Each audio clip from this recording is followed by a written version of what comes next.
حضرت حسان بن عطیہ سے منقول ہے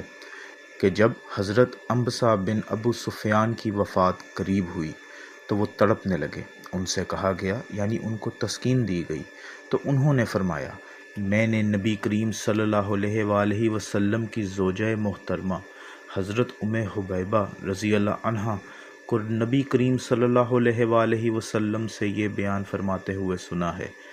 جس شخص نے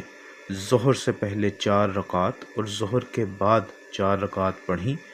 اللہ تعالیٰ اس کا گوشت آگ پر حرام کر دے گا۔ جب سے میں نے یہ روایت سنی ہے، میں نے یہ رکعت نہیں چھوڑی۔ ایک اور جگہ حضرت عنبسہ بن ابو سفیان بیان کرتے ہیں کہ مجھے نبی کریم صلی اللہ علیہ وآلہ وسلم کی زوجہ محترمہ اور میری ہمشیرہ حضرت حبیبہ رضی اللہ عنہا نے بیان کیا کہ میرے محبوب ابو القاسم صلی اللہ علیہ وآلہ وسلم نے مجھ سے فرمایا،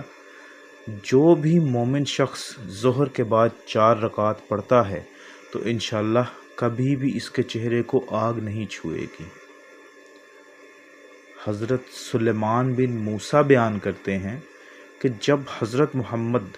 بن ابو سفیان کو موت آنے لگی تو انہیں بڑی گھبراہٹ اور بے قراری لاحق ہو گئی۔ انہوں نے فرمایا، مجھے میری ہمشیرہ محترمہ حضرت حبیبہ بنت ابو سفیان رضی اللہ عنہا نے بیان فرمایا کہ رسول اکرم صلی اللہ علیہ وآلہ وسلم نے فرمایا، جو شخص ظہر سے پہلے 4 رکعت اور ظہر کے بعد 4 رکعت پر پابندی کرے، اللہ تعالیٰ اسے آگ پر حرام فرما دیتا ہے۔